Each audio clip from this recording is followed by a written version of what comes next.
Yeah, Shawner and Tongpa are saying okay, in there chat we that go. the audio is not working. Sorry about that. Do you hear us now? We'll have to wait a couple seconds before they get a reply.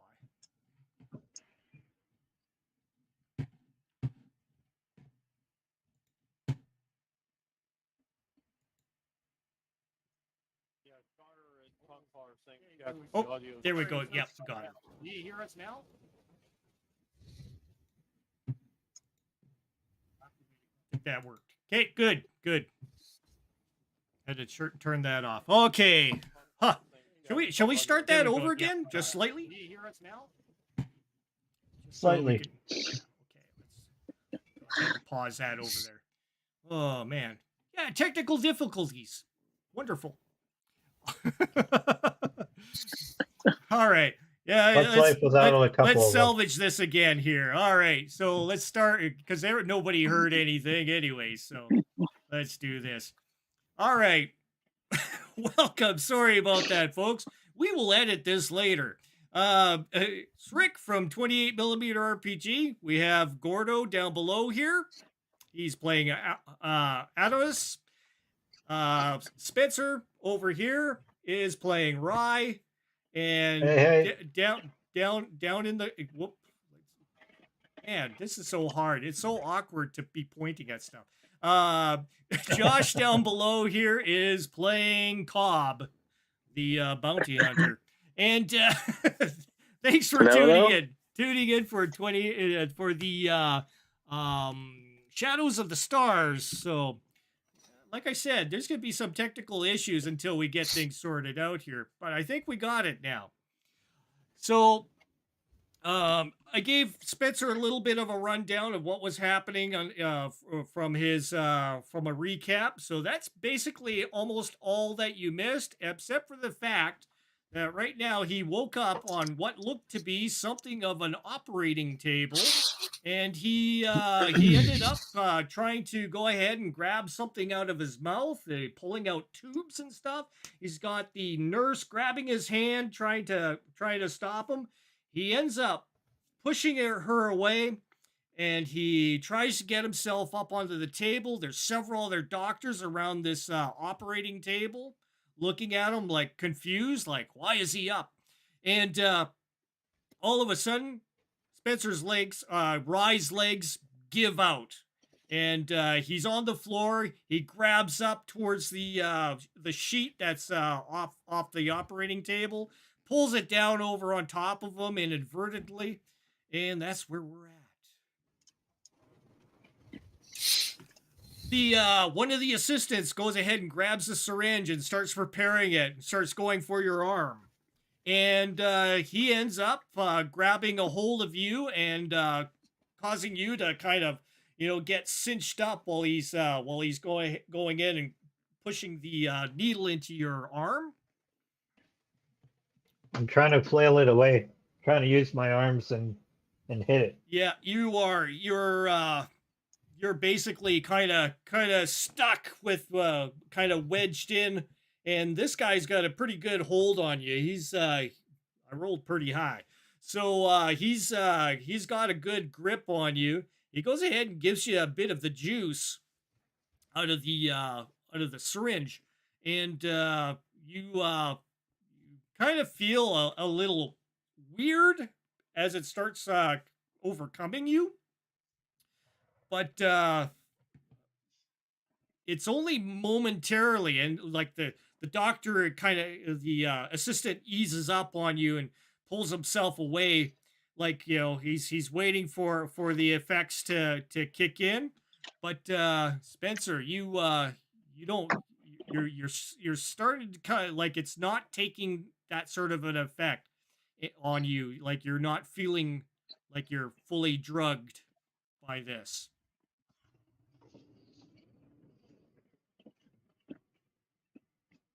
What is going on here? And the doctor, where am I? Perks up. He says, "You're in an operating room. We're just trying to do a procedure to help you here, sir." Sir, where am I? And he says, "You're in Avalon City Hospital. we're trying to help you here, sir. Where's the rest of my crew? Crew? No idea what you're talking about, sir. They found you in an alleyway about a week ago. He's like, 𝙏𝙍𝘼𝙑𝙀𝙍𝙍. Where's 𝙏𝙍𝙼𝙑𝙀𝙍𝙍? he's like, you have friends? Maybe he's like looking at the other doctor, and the other doctor's looking at him with a stern look. He's like, no, let's put him under. He wants those implants out. And the other doctor goes, no, we can't hurt this. And they start arguing against each other. Stop it! Stop! Where's my crew? Where's 𝙏𝙍𝘼𝙑𝙀𝙍? Where's 𝙏𝑍𝑐𝑜𝑚? And you hear what did you guys give me? You hear the doctor. He's like, okay, restrain this man. Let's get him back on there. We need these implants pulled out now. Stat. And the other guys start moving in on you and start trying to grab you and start trying to get you up onto the table. I'm trying to push them away or hit them or do something to try and defend myself. Yeah, you start flailing around. Go ahead and give yourself a roll on the unarmed combat, please.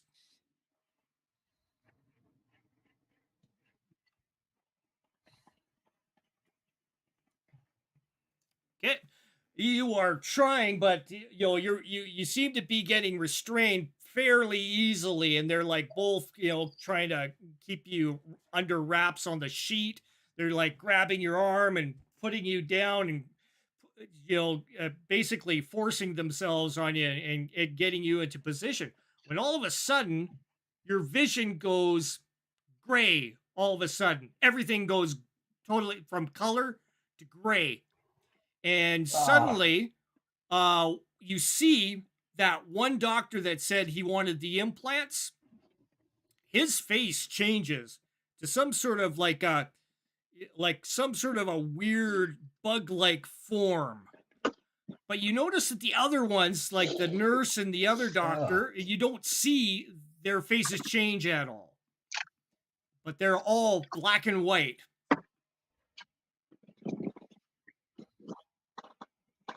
What the? Now we go back to Adamus and Cobb in the workshop. So before you see the one orderly, and the orderly's face is changed into some sort of almost like some sort of crustacean kind of face on him. And he's like, he's noticed his head sways back and forth, and he's like, he puts his hands up, and he's like, it's almost like he's got his kind of like claws upwards, and you see who else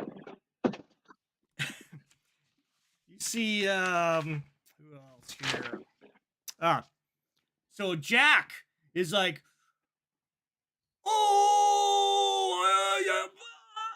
I think I did a bad, and he's like, he grabs the unit that he's worked on, and he goes ahead and switches it back off, and all of a sudden you see color come back onto everything again, and you see the orderly is kind of like shaking his head, like he's like looking around, and he's like looks really confused.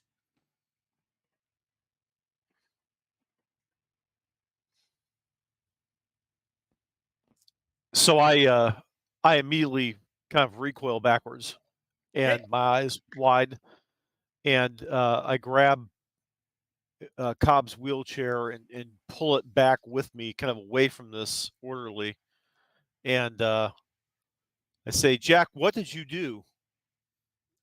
I adjusted the resonance so that we can see what's actually going on here. And Josh, Cobb, you kind of feel like, you're almost ready to, you're feeling like, miasma of drugs is kind of worn off of you now. Okay, I'm going to try to break the restraints and Go ahead see and if I give can a really pull me back roll, please, for strength. so I can get my hands free.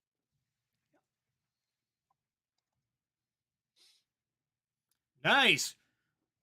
Cobb, you rip all off the restraints, no problem. It's just like you just shatter them away. Basically, they're some form of cloth that attaches to itself, and you just basically peel those apart like no problem.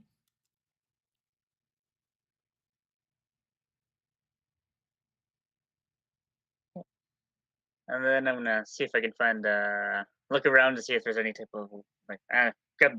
Sorry, I'm gonna go see if I can grab the other guy was using to bang on the table with. So you're grabbing the which? The hammer that the other patient was using to hit the You table grab with. the hammer. And just make You it all have it that in your racket hand. before. Testing 1, 2, 3. I pick up. Hey, Spencer. You're good, I Spencer. pick up Jack's machine Mhm. and look to see is it plugged in to something, or if I can, or I look to see if there's a self-contained power source to it. It's hooked up to a battery, by the looks of it. Okay, I will collect as much of that together, and I will switch it back on again. And actually, I'll urge Cobb to get out of his wheelchair, and I'll set the machine inside the wheelchair so I can wheel it around. Okay. All right. So you grab the machine, start putting it into place, and Cobb.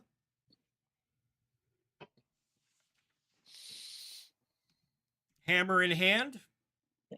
I'm going to go over the orderly and smack him on the head. Okay, go ahead and do a swing. He seems to be out of sorts. He's kind of looking around. You see, he's just got a normal human face now and everything. Now that it's back to color. Go ahead and roll a unarmed combat, please. Yeah, I did switch the machine back on. Okay. Yeah, you smack him, and like he just kind of goes, to his knees suddenly, and he's like, he's kind of doing a little bit of a choke, and he's like, trying to breathe. It's like you whacked him, and he's like not understanding what's happening to him right now. You turn the machine back on, and suddenly everything goes gray again. And Spencer, you are experiencing this flash from being able to see these guys and seeing that one doctor as some sort of weird kind of lobster man to suddenly back to his face again. And he's like looking at you like like as if he's not coherent, and he's like kind of looking around, kind of confused. But you notice that the other doctors are like, looking around, going, "What is going on?" And then suddenly, you see his face show up again, like as if he was a human again, and then suddenly back to gray again. What? Seriously, what is going on here? Am I hallucinating? You hear the nurse behind you scream like none other that you've ever heard, and the other orderly's like looking like kind of in shock. He's like going, ah, and he grabs the plate off of one of the shelves and starts beating away at the other doctor with the lobster head, and he's like trying to smack him with it, and he's like pam pam pam, and lobster doctor is kind of like doing a waver around like he's being knocked senseless.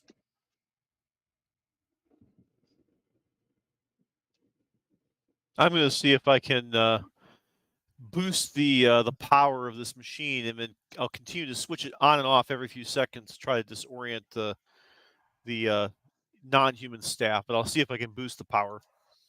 Okay, yeah, you're switching it off and on. Go ahead and give yourself a roll on the engineering, please. Oh, electronics, sorry.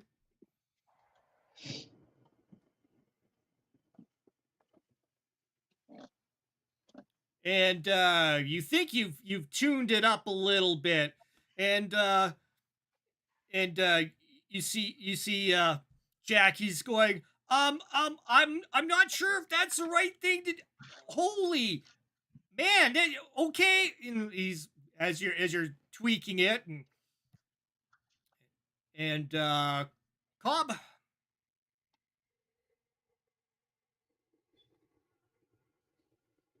I'm going to see if I can not kill, but just knock out the one orderly, and Yeah, see if just we say can you're restrain gonna him knock out the orderly. and maybe get some answers when things are. Just say you're gonna knock out the Yeah. orderly. I'm gonna knock out the orderly. Knock out the orderly. Bam! Over the head. Yeah, The orderly just kind of falls to the floor and lies kind of stunned. Cobb, let's get out of here. Jack, come with us. I'll head for the door, pushing the wheelchair with the machine ahead of me. Okay. First, I'm gonna see if I'm going to find something to tie the orderly up so that he can't come after us. There's a bunch of wires and stuff like that. You can do that. You start winding them around his limbs. In the meantime, which I'll, so the exit, you notice that there is there's the elevator that you came down from. There's also that door which you noticed, which was behind the where is it here? Trying to remember where you're at. So yeah, there's a door that goes into there's that door that goes into the hallway with the elevator, and there's also another door leading out of this workshop, I should say. I'm going to grab whatever key card the orderly had on him and try that other door out of the workshop and see if I can open it. Yep, it goes bleep bleep, and you see that it goes ahead. You hear it go click click on the door itself, and yeah, you can open it up, and you basically see down the hall. You see basically a straight stretch. There are two doors. There's one really close to here, which you hear a commotion happening in, and there's like I say, just a straight hallway going down. I'll push the machine up to the door where I'm hearing the commotion and open the door and then turn the machine off and on a couple of times as I do so. Okay. And as you kind of hit that door, it opens up, and you see that there is an operating table there, and you see that there's a number of individuals in here. You see that there is definitely other humans in here. They didn't change because you have the machine still on. You also notice that there is one of these kind of lobster-headed things on the floor with this other guy on top of him, beating him with all over the head with with a plate. It's kind of like one of the trays that you would use to put all your scalpels and everything on. You also see on the floor what looks to be your old friend Rye, and he's kind of bunched up in a bunch of sheets, and he's getting himself kind of like up and off the ground. Getting really messed up.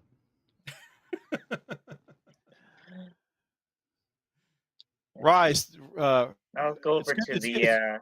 It's good to see you, Rye. Come with us. We've got to get out of here. Okay. Is that you, Artemis? This is a strange place that we're trapped in. Adamus, is that you? It's me. Come on. All right. Let me get up. Okay, Oh, Cobb. where the hell's Cobb when I need him? So I'll try to get. I'll put I'm going to put go in. Rye in the wheelchair and put the machine in his lap and say, "Don't drop this." Okay, I'll try not to. I'll try not to. Cobb. Josh. I'm going to go over and see if I can. Hello? Yep. We hear you. Can you hear me? Yep. Okay, I'm gonna go over and give the other lobster guy a good smack.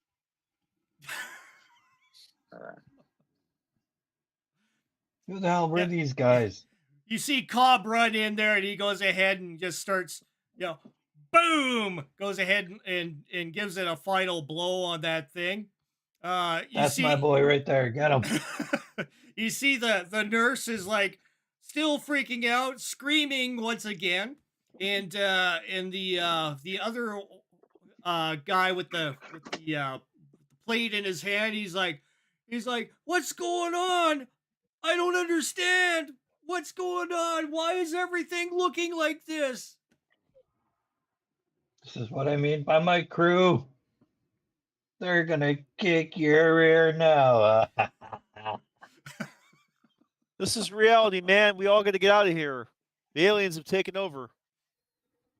And the doctor, this assistant is like, kind of like hyperventilating as he's got this plate in his hand. The nurse, she goes ahead and starts trying to run into the opposite direction, and she's like scrambling around trying to reach around looking for a way out, but she realizes the only way in is from where you guys are, and she looks like she's panicking. We're in my most diplomatic voice. We're not going to hurt you. We just need you to help us find a way out. We've got to get out of this building.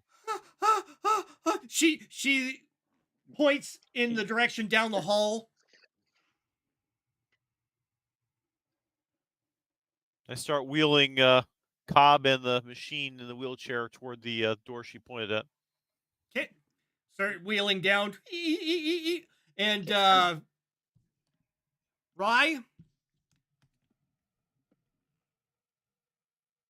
Sayonara, suckers. Starts heading down as well. You guys all start running basically as quickly as you can down the Rise hall. in the wheelchair. Yeah. Except for I messed up. Yeah. Jack is. So you notice that there's another person with this group. Rye. You notice that is some kind of guy that he's kind of older, but he looks a little concerned. He's like looking around. He's like, oh, kind of twicking out a little bit as you guys are walking around, like trying to get through the hall. And who the hell is this guy? That's Jack. Jack made the machine. He's our friend. Yeah, I'm your friend. I'm not the enemy. Don't hurt me. A friend of yours is a friend of mine, Adamus. I'm just glad to be back with you guys. I don't know where the hell I wound up. You Glad suddenly to have you back. hit the door that's at the end of the hallway here. Go ahead and basically bust her open, because it's the only way you're going to be able to get out of here by the looks of it. And it opens up into a large room. There's nobody around. It just seems to be like some sort of prep area, probably for the prep area for operations and stuff like that by the looks of it.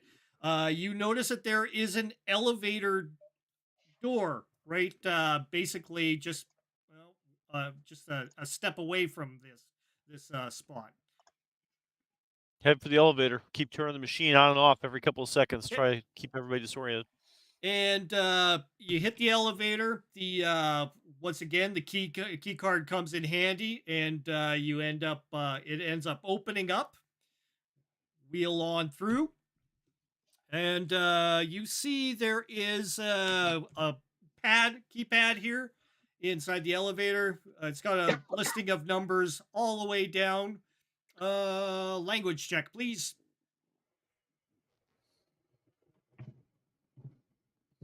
And if you don't have language, use unskilled.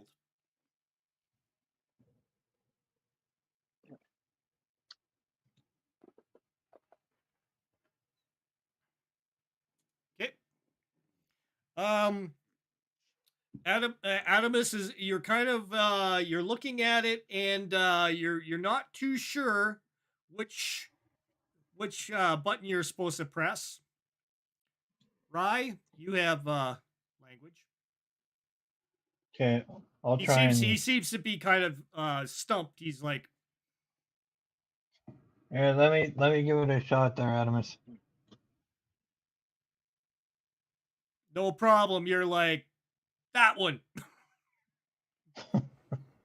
Let's just get out of here. Hit that button, man. Hit that Push one. it. I push it. Find some place. Suddenly, Find some place where we can get yeah. some clothes. You know? The elevator comes to life. It's appears to be descending down the light sequence, and all of a sudden, it opens up, and you see a couple of doctors looking at you. It opened up prematurely to the button that you indicated, and they're kind of looking, kind of what, as they're looking at you from a hallway. Medical emergency. We're taking this patient straight away. Can't take anyone else on the elevator. And Please step back. They back off. You notice that none of these are lobster-headed people. Push the button a couple of times. Try to get the doors to close. I'm not sure where I heard that. I don't think I. Oh, I know what's happening. I have Siri in the background bugging me. That's what's going on. Okay, sorry. She said she wasn't quite sure what she didn't understand. That's great. All my machinery's talking to me. It's like Twilight Zone. Compute. All right, so down further you go. Basically, it closes and away you go. Suddenly, the door opens on the designated floor, and you see straight stretch. You see a couple of like glass windowed areas on either side. You see a couple of people in the vicinity wearing kind of weird kind of clothing, kind of drapey kind of stuff. And you do see a door leading to the outside from where you can see. It looks like some sort of parking area up behind the glass ahead. I think we gotta get out of here, guys. Head for the exit. You keep on heading towards the exit. You notice that as you hit the outside and head out on outside, you feel kind of like a flush of air hit you that feels a little warmish. And in front of you is a police car. It's got the doors open on it. And you notice that there is a police officer grabbing kind of like a person, and he's trying to struggle around with them. I will steer the wheelchair away from the police car, but keep on moving. Okay. Alrighty. You head on, you keep on going. You see that there's a roadway on either side that drapes, kind of does a curve along one side or the other from the entryway of this area. Spencer, your character, Rye, you notice that the skyline around here is a bunch of skyscrapers and everything. And in front of one of the buildings that you can see across from this park, in front of this hospital, by the looks of it, is a large tower going up, and I'll show you a picture. Go ahead and grab it here Because poor Spencer hasn't seen this yet.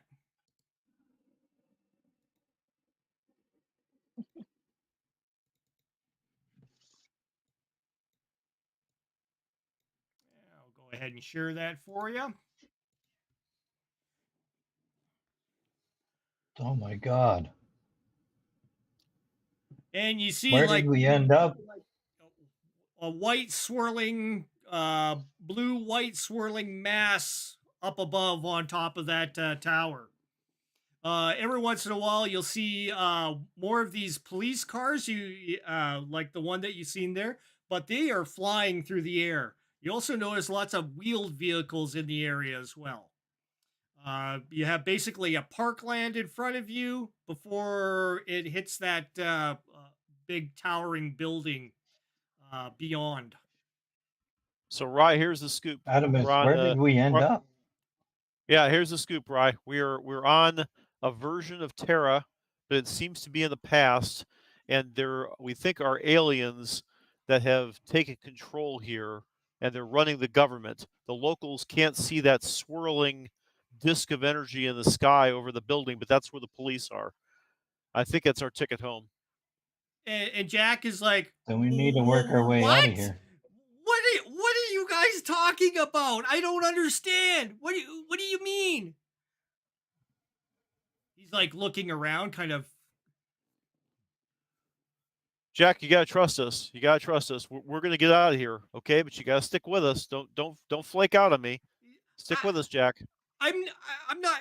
Maybe we should go back in. Maybe it's safer. I don't know. No, Jack. Listen, No, Jack. I've already been sitting here for 20 seconds or 20 minutes. I don't know anymore. But I'm trying to get out of here with my crew. Jack, are you a part of this crew? I don't know. Wait.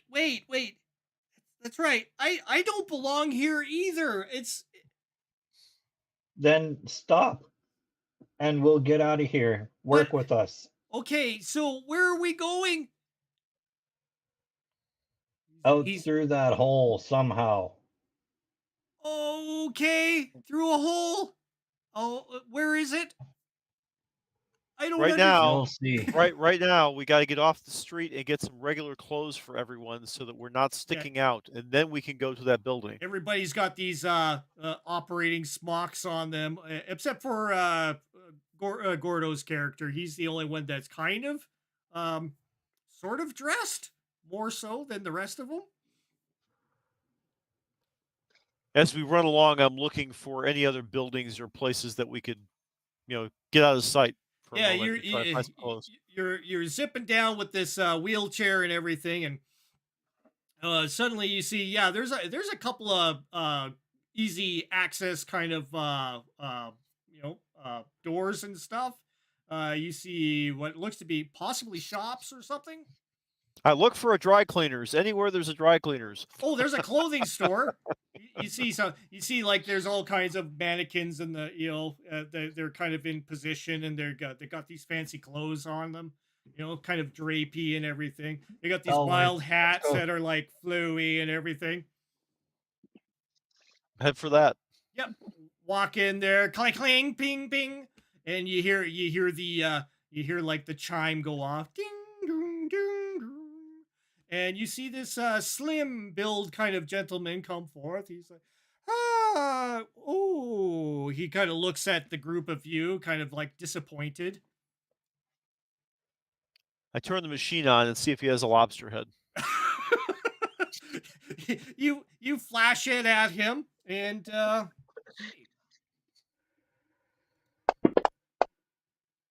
no, he's kind of like, what is going on? He's kind of looks confused. He didn't change.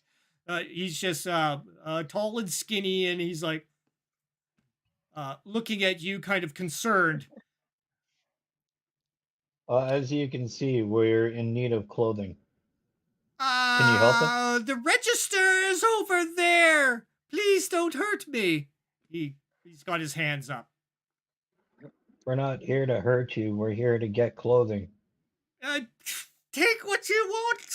Don't hurt me, he says. Jack, knock him out. He gives me a headache. Yeah.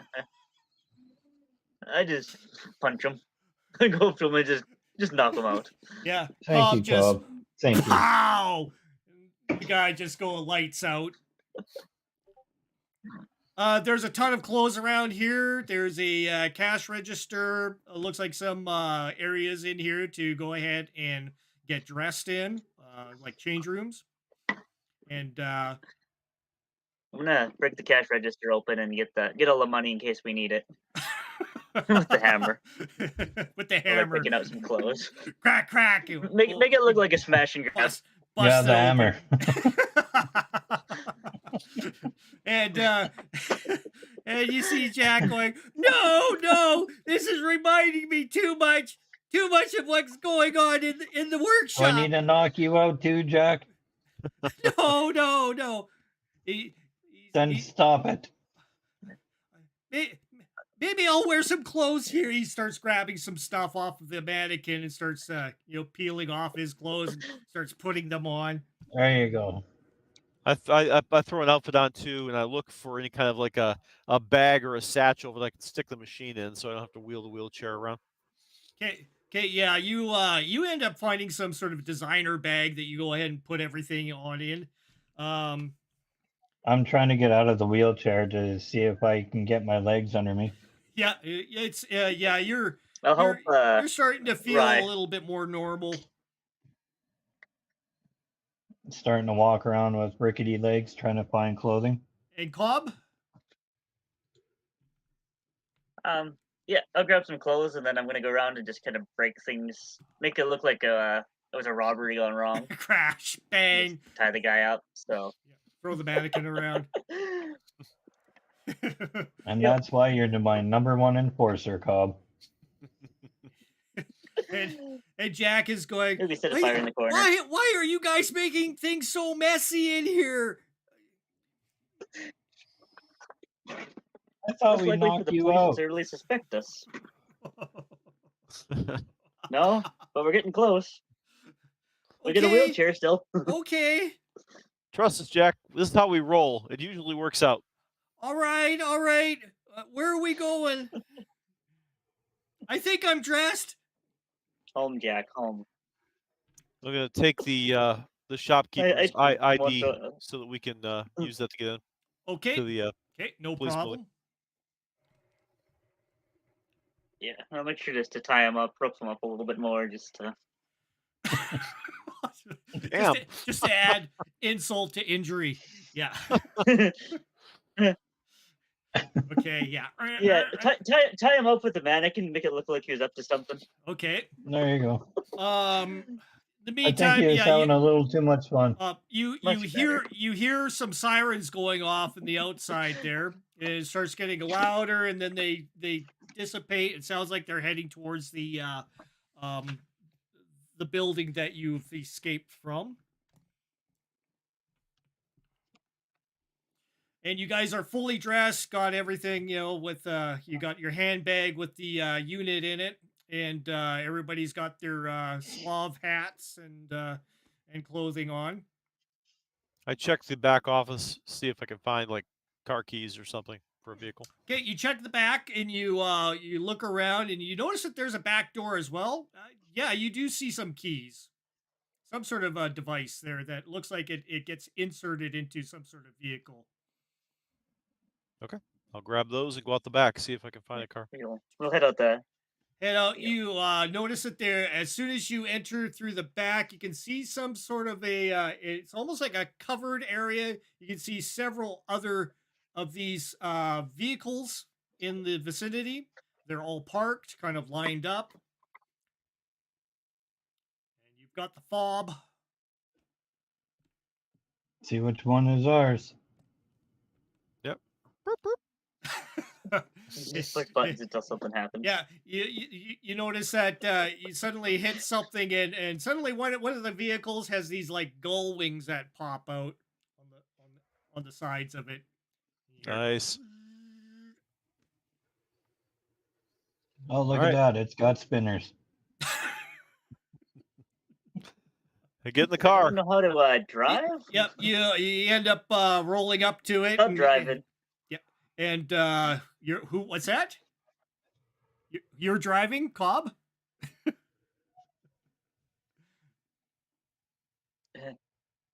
I'm not driving. Okay. Last time didn't go so well. Right, I jump, think I hit a parked tree or something. Adamus, I go ahead and jump in the driver's seat. Try to start the vehicle. Adamus jumps into the driver's seat. The rest of you all kind of follow through. And Adamus, you have a driving skill. I do not. Mm-hmm. I don't think Adamus do. Alrighty. I got one.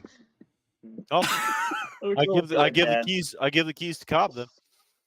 Here, let me try this, boys. Cobb. That's right, Adam. I mean, Rye. Rye goes ahead and starts it up. It's like making a lot of noise. This is not electric, boys. Do you guys know where our ship is? And that's what we, Yeah, everybody's looking at each in another other. dimension, another planet. No clue. Ship? Our ship is through the portal, my friend. We have to go back through it if we're going to get home. Then we're gonna have to hijack a police vehicle. Unless this thing flies. Possibly. Let's. Probably not. I look around. I try and look Let's go around to for the, any type of sign that it would fly. The back comes open, goes back down again. You hit another button. Suddenly there's wipers pop. noise going on. Jack is like going, "Oh my god!" You know, and you're It's okay, you're Jack, realizing it's okay. that you think that this thing is only a ground vehicle, wheeled. Okay, we need to hijack a police vehicle. Let's go Let's go. find There's one. one like a block Let's- away if let's- we wanted to let's- grab it. Let's go drive out, and we can have a minor accident. The police should come after that. All right, let's do it that way. All right. Right, you end up pulling out back, and you go forwards. You descend down this little ramp that's ahead, and you see an oncoming another vehicle, kind of like pulling along the side, trying to avoid you as you're coming down.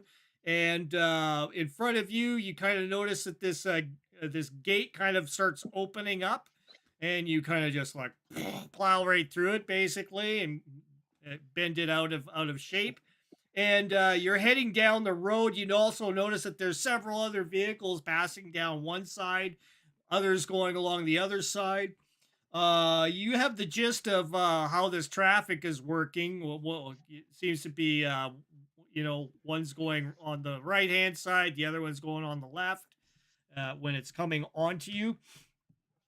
So you don't find that too foreign to you. And you drive along. You're going to force yourself into an accident, or you're just going to keep on driving until it happens? No, I'm just gonna force myself into one. You Let's just make Here, a let's nuisance go of over here, ourselves. guys. you kind of, yeah. All right, roll a driving skill, please. We want to see how well you do this. If you don't fail too hard, Hopefully or if not. you're successful. Oh, beautiful maneuver. You go ahead and go ahead and sweep the car over. You do some sort of a drift, and you go ahead and collide into some oncoming traffic, but you do it with some finesse and clash together. And you see basically the people in the other car are kind of like, in shock from the window. Turn on the machine and see if they have lobster heads. Click, click. Let's find out here. No, these guys do not have lobster heads. They're like honestly shocked looking people. But they're kind of look kind of confused because everything suddenly turned black and white on them. And it's same with you guys. I just make a weird face at him. Damn. Okay, and you Oh. you see. You see, one of them, like you guys have basically stopped the traffic, and you see that the traffic is starting to back up, and the owner of the other car, kind of like the driver, ends up getting himself out, and he's like realizing, oh, his door is stuck, so him and his significant other are like trying to push themselves out of the other side of the car, and they end up getting out. I get out of the driver's side. Are you guys okay? And they're like, yeah, a little shaken. Maybe the insurance will cover all this, and they're kind of talking weird stuff about that. And in the meantime, yeah, you hear suddenly there's a siren overhead, and you can see this giant floating car coming down from the sky, and you can notice that please stand back, Avalon PD. Woo, woo, woo, kind of noise going on. I look over at the other two. Get ready to move, guys. We need to do this. I'm gonna just kind Okay, of back away and hide okay. in the cars so I can get a jump on them. I switch off the machine, and Okay. I'll wait. And the police car comes down, lands in front of the traffic here, and you see the officer get out with. There's a partner that comes out with them, and they end up, getting out some sort of a little pad of paper and stuff, and they're like writing stuff down and such. They're like coming up towards the vehicles, and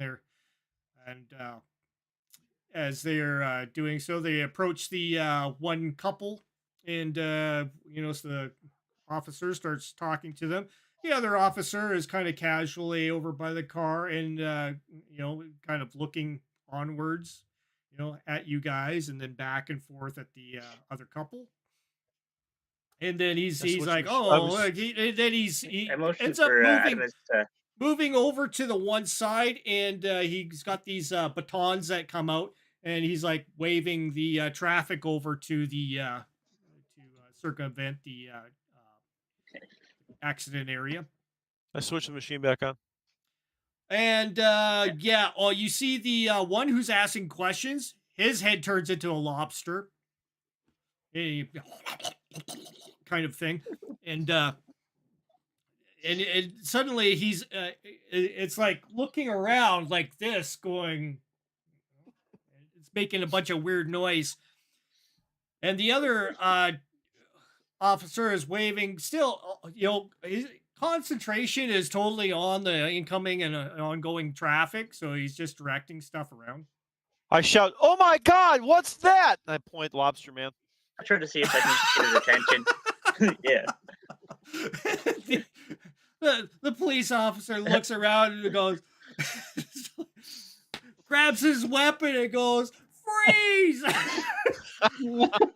and the lobster guy turns around and is like doing the police officer lays off a bunch of rounds. These rounds, you notice he fires his weapon, and it's kind of like the very air rips in front of you, and you can see that the lobster guy suddenly goes into like kind of almost like fractured pieces in the air, and just basically almost falls apart in front of you. Jesus.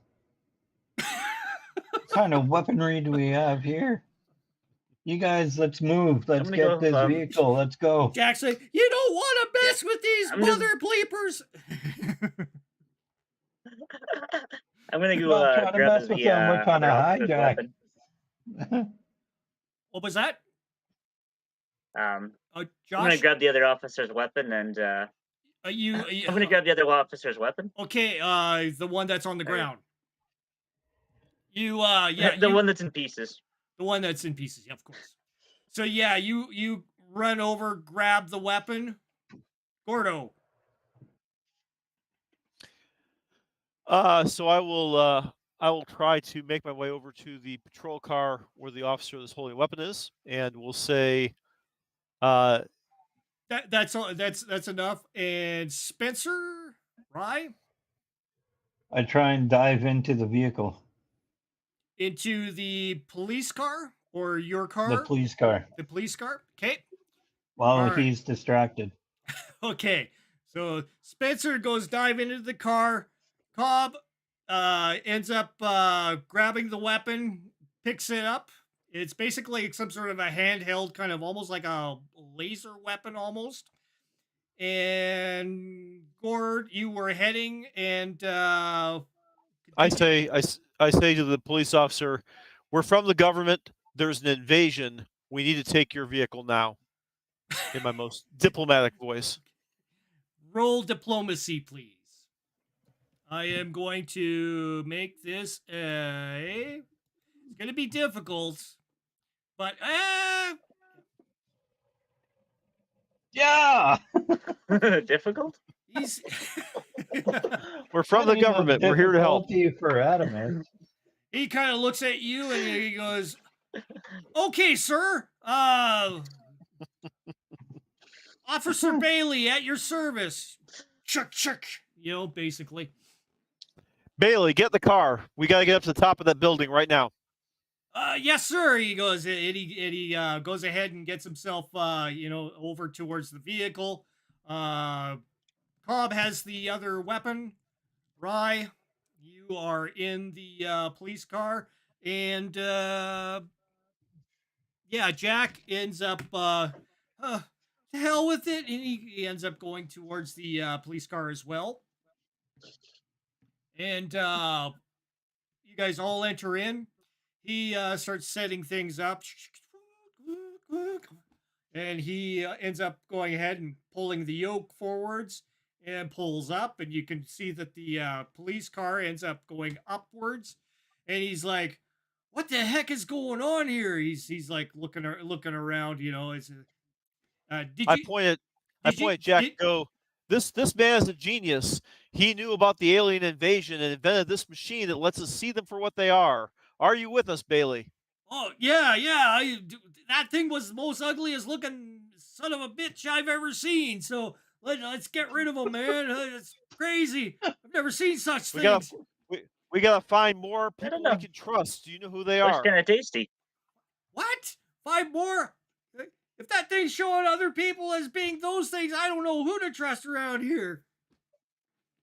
You can trust us. He's like, "Oh yeah, you guys didn't change, that's for sure."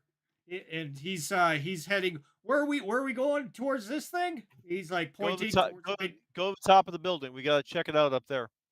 He ends up starting to fly up there, and you suddenly notice that there's other cars that are coming up towards him as well, kind of closing distance. And you see that these are more black, sleek looking things. I turn the machine back on. Oh yeah, okay, yeah. Everything goes black and white again, and suddenly, like you can see, one of the vehicles is kind of closing in as it's getting closer. You notice the lobster face in the window looking at you, but suddenly it's like looking around, and you see it kind of. The vehicle kind of starts veering off into a misdirection. The other one is also doing kind of the same way. It's kind of wavering as well. You end up heading up towards the top of the tower. So basically, where you see that vortex. Yep, try to getting closer and closer. And I'm gonna try and go through it. And you start heading into it as you notice the other vehicles are kind of just flailing off into the distance. They're like they're spinning kind of off out of control in the meantime. And as you start getting closer and closer and closer and closer to that vortex, you realize the immense hugeness of this thing. You see, like kind of like a sparkling, kind of like a electrical power. But in the meantime, off on the in the sky that you can see off in the distance, you see something that looks like some sort of massive flame coming up over the horizon, and you realize it's kind of in the shape. You see, how can I explain it? It looks like some sort of a sheath of light coming off of what looks to be a moon rising up on in the other side of the sky. This moon obviously is a red tinge color, and basically the same size as the moon that you've seen before. And Yeah, this is all new to you, Rye Spencer. You've never seen this. Actually, none of you have seen this before, except on that model that you noticed. This appears to be that other moon as it's ascending the up into the in orbit around the Earth, Terra, as you know of the place. Alien mothership, perhaps? I think And- this is all alternate Terra. This is a different different version.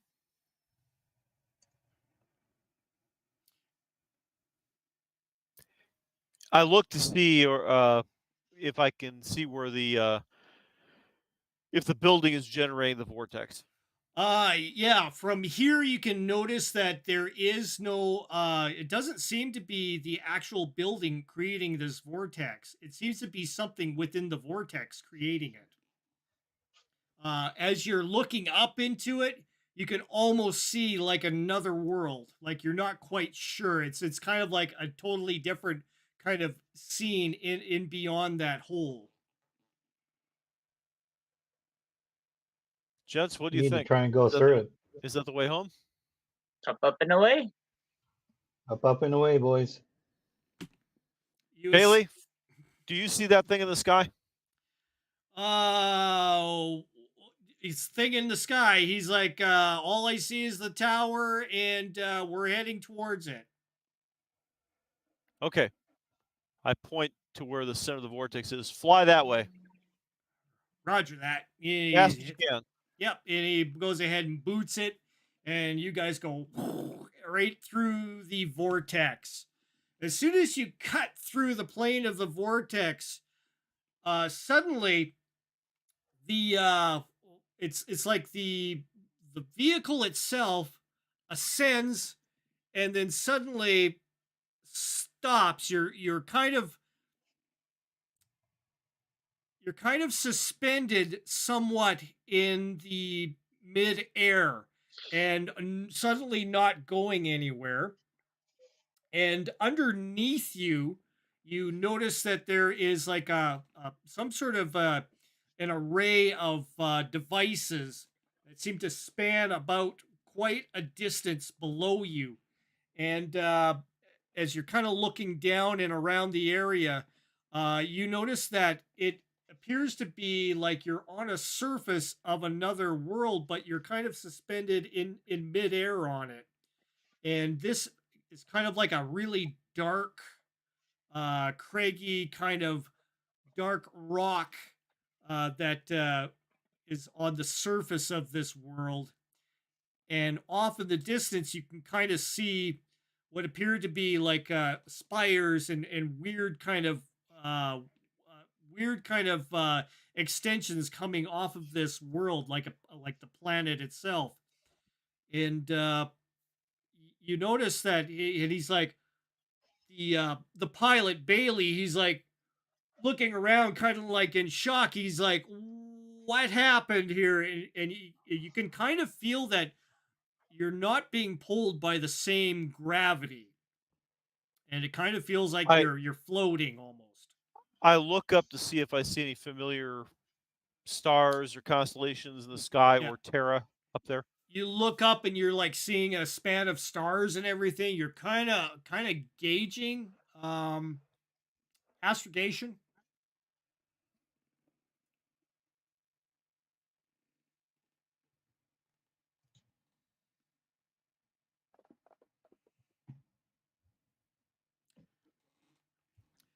In this general, like it's very difficult. You're kind of you don't recognize any heavenly bodies from this point of view. You probably need something more like a some sort of an analyzer to kind of look at the composition of all the stars in this vicinity, the stellar bodies, and compile it for you. As you know, a 3D kind of model of what you're looking at changes What else drastically can from that which. machine do? What's that? What else can that machine do? And you're yeah, it's and Jack goes, it just changes the frequency of which things are like perceived. That's all. I thought it would help. Is it turned on? It was most recently. Yeah, you I are turned it seeing off. you're seeing everything on in color now. I turn it back off. Turn it back on. It was on Yeah. when we were flying around the sky. I turned it off now. Okay, yeah, back onto color, and yeah, you're basically seeing that you're kind of floating, kind of aimlessly, kind of in a direction, and it doesn't seem like this vehicle is functioning properly in the atmosphere. It's kind of like it's still going in a trajectory, but it doesn't seem to be. He's like trying to move the yoke around, and it doesn't seem to be responding, and Bailey's kind of confused. Is there any way to get any kind of thrust out of this vehicle? And Bailey is like, well, I'm not too sure where we're at, but I mean, you guys have more idea than I do. he's looking around, kind of in I shock. say, Bailey, see if you can get us to the surface. That's probably the safest course right now. Can you change direction?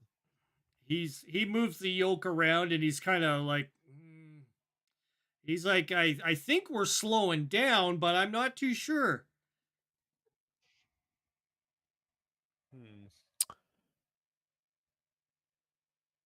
Okay, I will see if there's any way I can. So what I'll do is I will try to adjust the propulsion system of the vehicle from inside to see if I can create some down thrust to get us to the surface. Yeah, you're kind of you're like checking it out from the inside here, and you're not quite sure if there's anything that you can possibly do in this position, except if you were working on the outside of the vehicle, quite possibly, but in midair.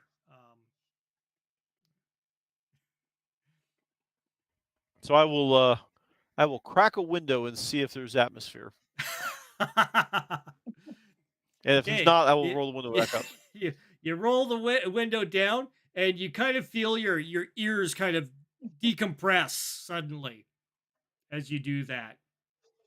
Okay, roll it back up again. And then you roll it back up, and you're kind of like feel a little bit lightheaded at first, and you notice that the car is gradually starting to float back down towards the surface.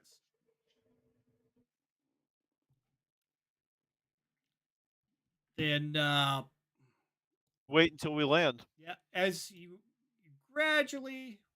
What comes up must go down. Yeah. And that's exactly what's happening. It's slowly making its way back down onto the surface. But you do from you opening it up and closing it back up again, you kind of notice that the glass starts to kind of do a little bit of a crink, crink, crink, crink, crink on the outside of it.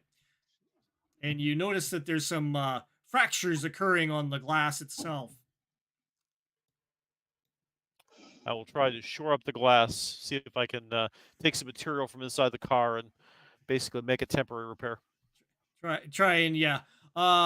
There is there's a bit of the sheet that was left over from Rye. There's also the bag. I'll cut upholstery off the seats if I have to, but Yeah. I'll get some material and try to patch it. Pulling it off, and you basically Jack goes ahead and grabs grabs his shirt off of him and puts it up against it as well, trying to help you as well with his clothing.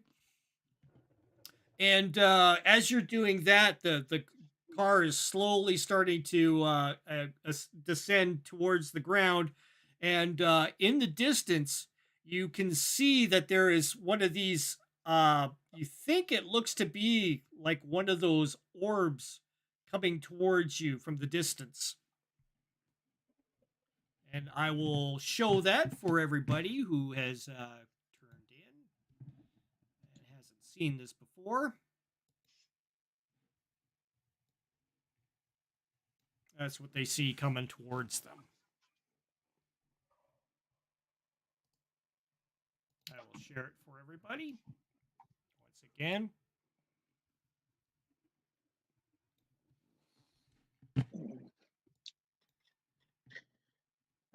Here we go.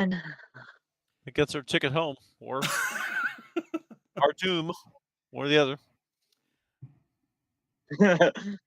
And the orb starts getting larger and larger as it's approaching.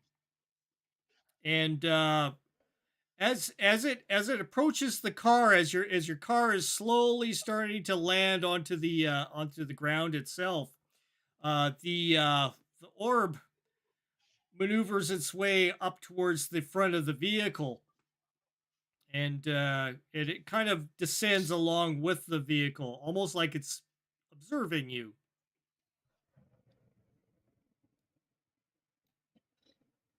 And you hear a voice in your head.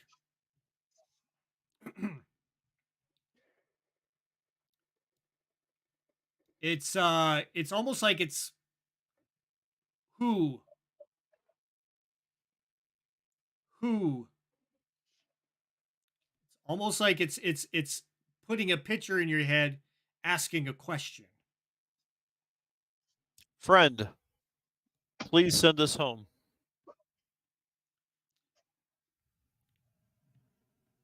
It says, not friend, 𝙏𝙍𝘼𝙑𝙀𝙇𝙀𝙍.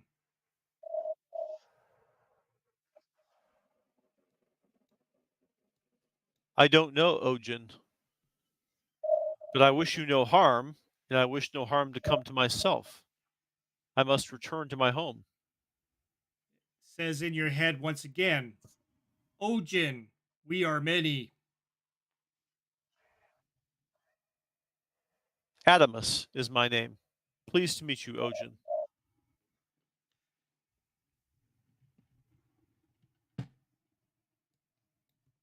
Lost.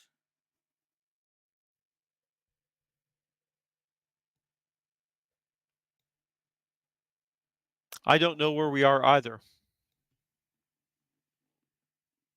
But one of your kind brought us here. Against our will. You hear negative.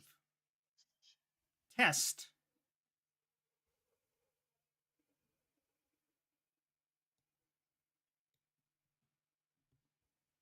Yes, we have tried to pass this test.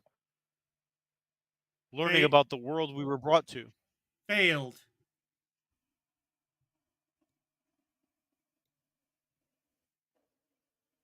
Perhaps another chance then. New test.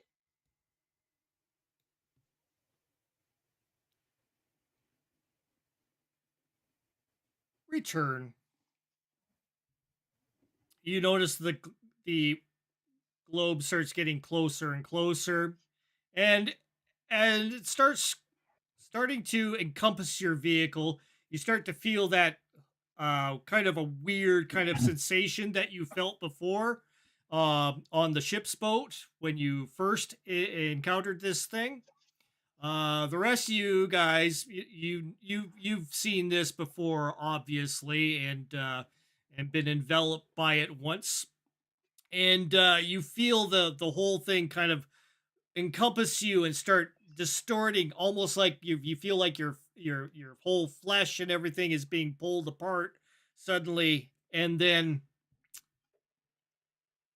you come to on the deck of your ship.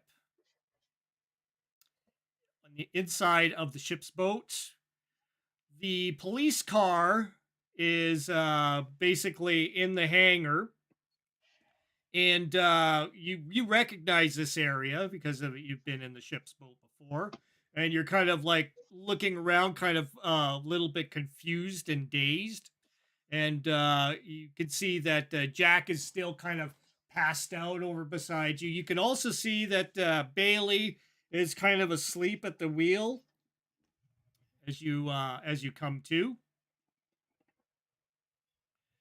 and Oh, what a nightmare.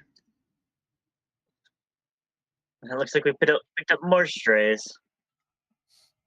yeah, you Looks like basically we have got more of our crew. I open the door and make my way to the comm panel and hail the Nebuchadnezzar. Yep, head over to the compound. Yep, you kind of raise up the comms to it. You also notice that, of course, there is a lot of parts and everything in this bay as well.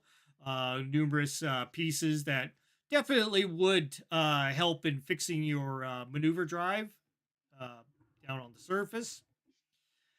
And yeah, you raise up and you hear, where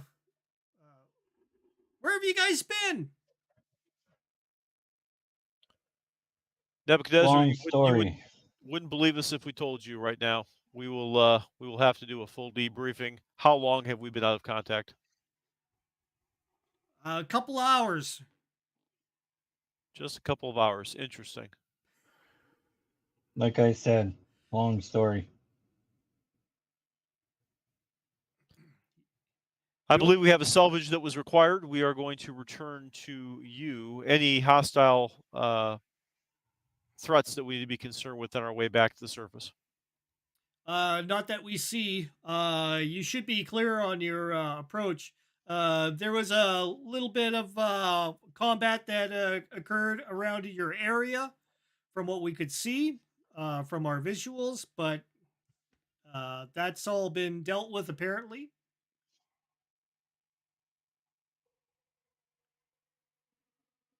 Roger well. that. We're on our way. Roger, we will be awaiting. Hope we got some good parts there, guys. We certainly need them here. What do you think, Adamus? We got enough to get us home? Or wherever we need to go? I think we've got enough to get Nebuchadnezzar back in space again. Let's get back to the surface and get this fixed. You guys all end up getting with into us? positions into your ship and everything. You notice that Bailey comes to, and same with Jack, and they're kind of like looking around, like kind of confused, like they're looking around and like, oh, okay, well, this is strange. Bailey gets out and he's like, where did we come out at? Don't worry about it.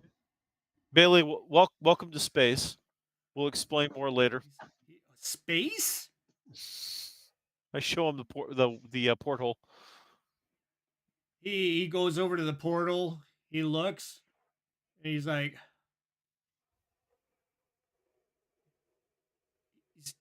is that Earth down there? Sadly, we're a little ways away from where you're from, but it'll all become clear. We'll make sure we explain everything to you. Don't worry, all is well.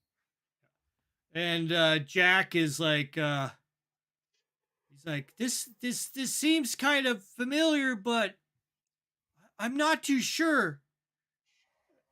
I know they took something away from my head, but I think this is normal for me. I'm going to take a bioscan of Jack and compare it to the our DNA registry and see if I can find out his identity. Yeah, you're checking it out. It's running a it's running a kind of like a check, and it's going to go through the databases and everything that you have, libraries on your ship. But on this ship's boat, not so much of a computer system on here. You're probably thinking it'd probably be better if he's on the Nebuchadnezzar. At least that one's got a more comprehensive computer. Jack, we'll get you sorted. I'm confident that we'll get to the bottom of your predicament. So the ship ends up heading off back to the surface once again, approaching the airport. As you're coming in, you can see a group of rocket biplanes coming in towards to help you kind of guide you into to the port. And they radio to you guys. Hey, nice to see you guys again. Good to be back. Alrighty. Here's that I'm having some sort of disk space problem. So,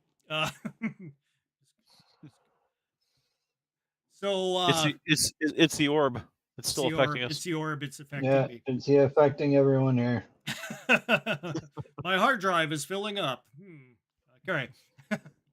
Alrighty, so you end up flying in and once again landing at the airport, and you can see the Nebuchadnezzar as you're coming in, and pull on up, and I think that's where we'll leave it for tonight, because my computer is issuing out some pretty concerning things on here. So, oh, and of course, Josh disappeared here off the. Josh, you still with us? I can see him. Okay. Yeah, I can see him still. Okay. I just seen him. He disconnected from our fantasy grounds, but that's okay. You're Awesome, just having guys. the Twilight effect. Yeah. And once again, the group of comrades once again reconvene with the rest of the crew. The rest of them kind of greet you and wholeheartly say, "Oh, thank God, we got some parts." And you can see that who else do we have here? Oh, Zell comes over and starts checking out everybody, and she goes, "What happened to you guys up there? You guys disappeared for a while." Yeah, please run a complete bioscan on each of us. We were transported That's pretty mildly. someplace unusual. Yeah, we're gonna need a 6-month overhaul on scanning. It's a We long picked up some story. strays. on the brain scanning. Yeah, it's not a tumor. It's not a tumor. Not at all. And then we shall, we'll conclude it from here. And once again, the ship is getting repaired, and we'll reconvene next week with the continuation of the crew, and the shocked members of the crew too, because they're gonna have to get some getting used to this kind of thing that's happening around them. There you go. Bailey's going, "Oh my God, what is this? This isn't Earth. Why are these plants so yellow?" I kind of miss the aliens already. Yeah. Alrighty, guys. That's it for tonight's session. I'm going to have to go ahead and prepare for some interesting intrigue for the next one, of course, as always. Sure. Or maybe it might be just a relaxing routine adventure this time, right? Oh, you never know. I like flying on the edge of my seat, though. The edge of your seat. Yeah, no kidding. Well, I have to As long as say, I got Adamus and Cobb by me, we're fine. We're good. so I'm gonna have to say, fortunately, I will be able to publish my video on all the prep that I did on all this, in order for everybody to kind of, catch up and see how I did the prep for this entire episode, last 2 episodes, and we'll have that on a GM's diary. In the meantime, thank you, Spencer, Gordo, and Josh for participating in this mind experiment that we have Oh, I always have every fun playing with these guys. every Sunday And night. thank you, as always. Every Sunday, same bat time, same bat channel. Right on, right on. Alrighty, thanks everybody for watching. Definitely appreciate all of you showing up and having enjoying our sessions. And we will see you next week, hopefully. And Look forward to seeing you guys. next Monday, we're all a go for the for God Forsaken as well. So we'll also have that going on now that we have Spencer back on my laptop. For the time being, until I get my computer fixed. Yeah, until he gets the motherboard done, for sure. All right, guys, everybody out there, hey, if you liked what you were seeing here and want to, subscribe, you learn things from me, I learn things from you. We learn things from everybody. And, yeah, I know. Crazy, eh? But we're trying to do the role play thing, so forgive us for any mistakes that we do, because we will try to do better next time. You guys all take care. Subscribe!